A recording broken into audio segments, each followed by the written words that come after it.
ఈ ఒక్కదాని మీద సమాధానం చెప్పండి. పురుషోత్తమ రెడ్డి గారు, మీరు తిరుపతి వాస్తవ్యులే కదా. ఈ ఈ టీటీడీఓ శ్యామలరావు గారిని ఎందుకు బదిలీ చేసినట్లు రొటీన్గానే మీరు భావిస్తారా, లేక ఏదైనా ఈ చైర్మన్కి ఆయనకి పడకపోవటం ఇట్లాంటివి ఏమైనా కారణాలా, లేదా ప్రభుత్వానికి ఏదైనా లోపల పెట్టుకుని మరీ వెంటనే చేస్తే బాగోదని ఇంతకాలం ఆగారంటారా? అంటే పరిపాలనలో చైర్మన్ గారికి యువ మధ్య గ్యాప్ ఉందనే విషయం బహిరంగ ముఖ్యమంత్రి దగ్గర తెలుసుకున్నారు. ఇంకా మళ్ళీ దాని వాళ్ళే రాసుకున్నారు ఇక్కడ ఘనంగా కూడా ఆ ప్రజలు ఉంది. బట్ అనిల్ కుమార్ సింఘాల్ గారు రావడం అనేది ఒక మంచిది, ఎందుకంటే ఆయన 3 ఏళ్ల ఈవోగా అనుభవం ఉంది. వైఎస్ఆర్ కాంగ్రెస్ పార్టీలో 1 year 1.5 year ఉన్నారు, తెలుగుదేశం 2 ఏళ్ళు ఉన్నారు, మంచి ఆఫీసర్. ఇప్పుడు ఆయన రావడం కూడా ఈ వివాదానికి, ఆయన ఇట్లాంటి వివాదాలకు పాడు అటు ఇటు రావడం మంచిదే. బట్ నేను ఖచ్చితంగా గ్యాప్ కూడా ఒక కారణం అనుకుంటున్నాను. అంటే డైరెక్ట్ గా ముఖ్యమంత్రి గారి ముందే నీదేంటి నాదేంటి తలపడిన తర్వాత ఇద్దరు ఈవో చైర్మన్ మీద అంత విభేదాలు ఉంటే బండి సక్రంగా నడవదు. కాబట్టి అది ప్రధాన కారణం అది అనుకుంటున్నాను. చెప్పరు బహిరంగ, అడ్మినిస్ట్రేషన్ దాంట్లో అంటారు. ఏదైనప్పటికీ కూడా ఈ రీజన్ కారణంగా పొమ్ముంటారు.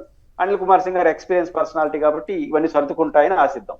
సో మీరు ఆయన్ని స్వాగతిస్తున్నారు, దాంట్లో కొంత మీకు సందేహాలు ఉన్నాయి. శేఖర్ గారు మీరేమంటారు? ఖచ్చితంగా సార్, ఏంటంటే బహిరంగంగా ఏదైతే శ్యామలరావు గారికి టీటీడీ చైర్మన్ గారికి ఉన్నటువంటి గ్యాప్ ఏదైతే ఉందో ఆ గ్యాప్ ని ముఖ్యమంత్రి గారి సమక్షంలోనే మాట్లాడుకున్నారు. అదే కాకుండా వాళ్ళ ఛానల్స్ లో కూడా దాని గురించి చర్చలు నడిపారు. సో ఇవన్నీ నడిపిన తర్వాత ఆ గ్యాప్ ని ఫుల్ఫిల్ చేయడం, అంటే లడ్డు ఇష్యూలో కూడా జంతు కొవ్వు కొలిసింది అన్న దాని మీద కూడా ఆయన క్లారిటీగా లేదని చెప్పినట్టున్నాడు కదా. ఫస్ట్ ఆ కోపం కూడా కొంత ఉండి ఉంటుందా? అక్కడే సార్ గ్యాప్ స్టార్ట్ అయింది. సో మేమంతా లడ్డూలో వచ్చిందని చెప్పి మాట్లాడుతుంటే నువ్వెలా కలవలేదు అని చెప్పి మాట్లాడతావు అనే దగ్గరే స్టార్ట్ అయింది సార్. ఈ గ్యాప్ స్టార్ట్ అయిన గ్యాప్ కాస్త పెరుగుతూ పోయింది. సో టీటీడీ ఈ రోజు ఏదైతే మన పురుషోత్తమ రెడ్డి అని చెప్పినట్టుగా ఆ తర్వాత తొక్కిసలాట ఇష్యూ మరింత గ్యాప్ కి కారణం ఏంటి?